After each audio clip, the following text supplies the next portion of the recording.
Assalamualaikum. Hi, this is Sir from Edfolio International Education Counselors. Today I am here to discuss with you some amazing facts of studying in UK. So, if we talk about foundation year basically है क्या? एक साल का foundation year होता है जो कि 2 साल के आपके इंटरमीडिएट के बराबर होता है. सही है. अच्छा, आप इंटर करने के बाद भी जा सकते हैं, लेकिन इंटर करने के बाद पाकिस्तानी स्टूडेंट्स का मोस्टली ये होता है अगर बिलो 65 आपकी परसेंटेज आती है तो देन आपको जाना पड़ता है फाउंडेशन ईयर के थ्रू.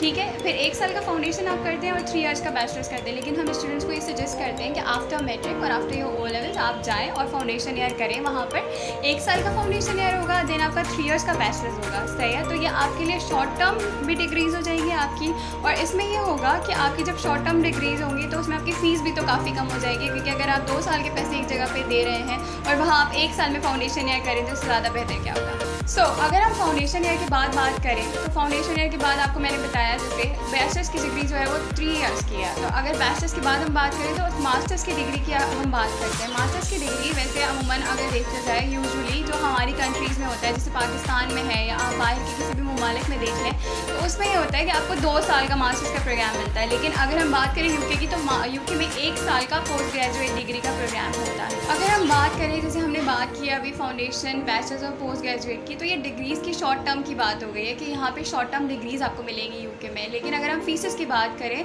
तो यूनिवर्सिटीज़ आपको स्कॉलरशिप भी देती है. स्कॉलरशिप आपको कितनी मिलती है? अप टू 5000 पाउंड्स तक की आपको स्कॉलरशिप्स मिलती हैं जो कि यूनिवर्सिटीज़ आपको देती हैं. किसी यूनिवर्सिटी में 3000 पाउंड्स की है, किसी में 4000 पाउंड्स की है, पर अप टू है.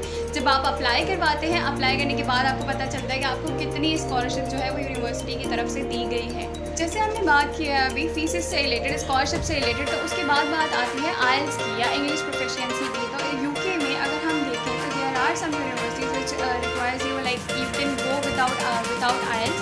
दे take their own placement test.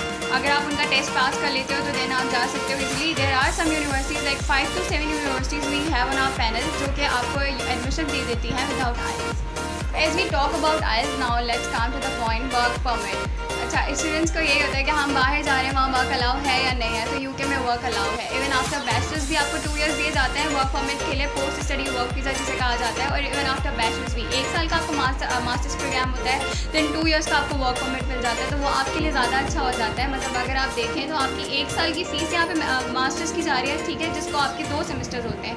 4 months का 1 सेमेस्टर है मास्टर्स में, और फिर उसके बाद आपका ऑफ होता है, और फिर देन 4 मंथ्स का 1 सेमेस्टर होता है, और उसके बाद आपको दिया जाता है वर्क परमिट जो कि आप वहाँ पे अवेल कर सकते हो. ये भी अच्छी अपॉर्चुनिटीज़ हैं स्टूडेंट्स के लिए. और अगर हम बात करें अभी के सिनेरियोज़ में, तो यूके में ब्रेक्जिट हुआ है जिसकी वजह से न्यू स्टूडेंट्स के लिए अपॉर्चुनिटीज़ ज़्यादा हैं. मतलब अगर आप वहाँ जाते हो तो वहाँ आपके लिए जॉब्स की अपॉर्चुनिटीज़ थोड़ी सी ज़्यादा हो गई हैं. ठीक है. तो वो लोग न्यू कमर्स को अलाउ भी कर रहे हैं, और इवन वीज़ा रेशो भी काफ़ी अच्छा हुआ है यूके का. और हमारा तो है ही 98% वीज़ा रेशो है हमारा यूके का. तो आप लोग यूके जाएँ, पढ़ें और उसके बाद काम करें. और इवन अगर हम बात करते हैं पॉइंट बेस्ड इमिग्रेशन सिस्टम की, तो यूके ने अभी कुछ टाइम पहले ही अनाउंस किया था जिसे वो इसे मतलब आप इसे अवेल भी कर सकते हैं इस चीज़. So if we talk about intakes in UK, there is only one major intake and that is September, upcoming September. Okay, there are 2 intakes like January भी है, मई भी है, बट अगर आप बात करते हैं मेजर इनटेक की जहाँ आपको कोर्सेज ज़्यादा मिल जाएंगे तो वो सितंबर है.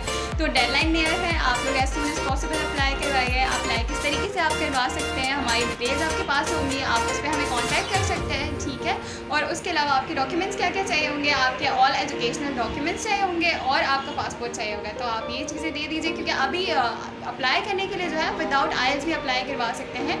जिन यूनिवर्सिटीज़ में IELTS की नीड है उनमें आप विदाउट IELTS भी करवा सकते हैं, क्योंकि IELTS जो हमें चाहिए होता है जब आपका कंडीशनल ऑफर आ जाता है, हमें तब IELTS चाहिए होता है. अगर IELTS है तो वेल एंड गुड है, आप आइए और अप्लाई करवाइए.